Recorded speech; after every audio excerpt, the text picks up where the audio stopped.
Hello കൂട്ടുകാരെ, എല്ലാവർക്കും സുഖമാണെന്ന് കരുതുന്നു.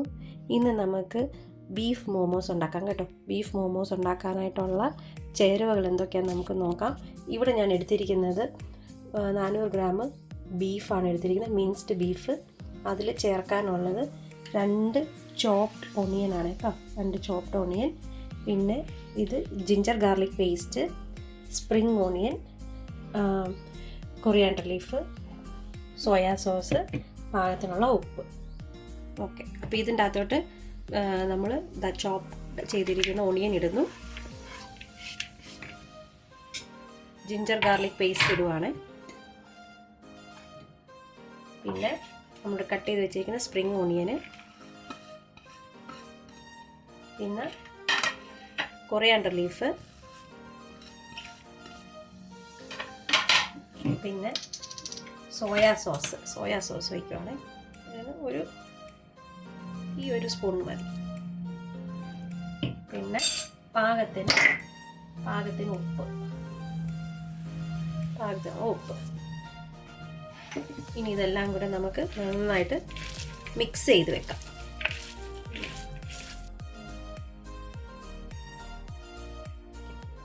മാവിന് വേണ്ടിയിട്ട് മൈദ എടുത്തിട്ടുണ്ട് കേട്ടോ, 2.5 കപ്പ് മൈദ, വെള്ളം, പാകത്തിനുള്ള വെള്ളം, അല്പം എണ്ണ, ഉപ്പ്. മാവിൻ്റെ അകത്തോട്ട് പാകത്തിനുള്ള ഉപ്പിടുന്നു, എണ്ണ ഒഴിക്കുന്നിട്ട് ആ പാകത്തിനുള്ള എണ്ണ. ഇനി ഒന്ന് മിക്സ് ചെയ്യുക, നന്നായിട്ട് മിക്സ് ചെയ്തിട്ട് നമ്മൾ ചപ്പാത്തിക്ക് കുഴക്കത്തില്ലേ എന്ന മാതിരി നമ്മളിനി വെള്ളം ഒഴിച്ച് നമ്മൾ കുഴച്ചെടുക്കണം. നമ്മുടെ മാവ് കുഴച്ച് റെഡി ആയിരിപ്പോൾ നല്ല സോഫ്റ്റ് ആയിട്ടുണ്ട് കേട്ടോ, നല്ല സോഫ്റ്റ് ആയിട്ടുണ്ട്. ചപ്പാത്തിക്ക് കുഴക്കുന്ന അതേ പരുവം. ഇനി ഇത് നമുക്ക് നന്നായിട്ടൊന്ന് മൂടി വെക്കാം, ഉണങ്ങാതിരിക്കാൻ, ഡ്രൈ ആകാതിരിക്കാൻ വേണ്ടിയിട്ട്. നമ്മുടെ ഫില്ലിങ്സ് ഓൾറെഡി റെഡിയാണ്. ഇഡ്ഡലി പാത്രം ഓൾറെഡി അടുപ്പേ വെച്ചിട്ടുണ്ട്. ഇനി നമുക്ക് അത് പരത്തി ഇതിൽ വെച്ച് നമുക്കൊരു 30 മിനിറ്റ് നമുക്ക് വേവിച്ചെടുക്കാം. ഇവിടെ ആ മാവെല്ലാം കൂടെ ഞാൻ ചെറിയ ഉരുളകളാക്കി വെച്ചിട്ടുണ്ട് കേട്ടോ. ഇനി നമുക്ക് ഇത് പരത്താം. പൂരിയുടെയൊക്കെ ആ സൈസിലാണ് ഉരുളയാക്കി വെച്ചിരിക്കുന്നത്. എൻ്റെ മണിയാ കുറച്ച് എണ്ണ തടവി കൊടുത്തിട്ടുണ്ട്, ഉണങ്ങാതിരിക്കാൻ വേണ്ടിയിട്ടാണ്, അല്ലെങ്കിൽ തീർത്ത് ഡ്രൈ ആയിപ്പോവും.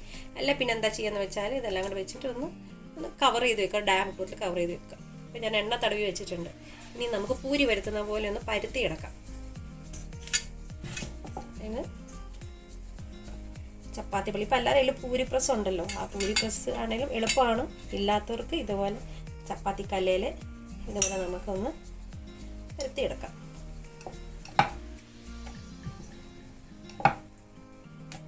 നല്ല തിന്നായിട്ട് പരത്തിയെടുക്കണേ, കട്ടി ഉണ്ടാകാൻ പാടില്ല, നല്ല തിന്നായിട്ട് വരണം. നമുക്ക് ഇതിൻ്റെ അകത്തോട്ട് ഫില്ലിങ്സ് നിറയ്ക്കാം.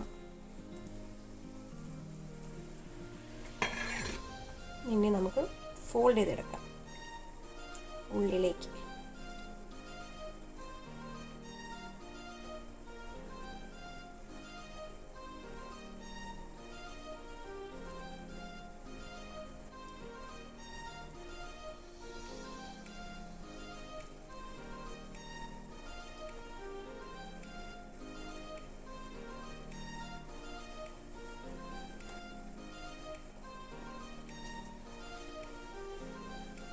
ഇതുപോലെ ലോക്ക് ചെയ്തെടുക്കുക.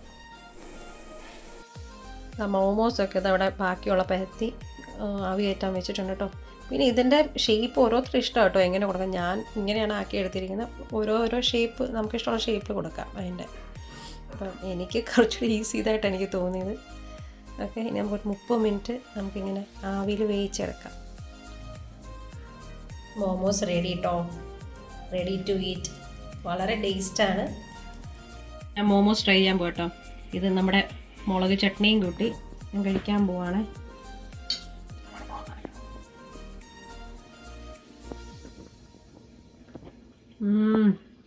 ഒരു രക്ഷയില്ല കേട്ടോ, സൂപ്പർ സാധനം, മസ്റ്റ് ട്രൈ ആണ്. ഈ മുളക് ചട്നി സിമ്പിളായിട്ടുണ്ടാക്കാം.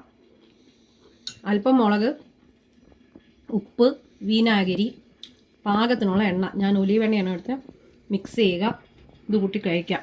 ഓ, രക്ഷയില്ല ഗൈസ്, സൂപ്പർ ടേസ്റ്റാണ്.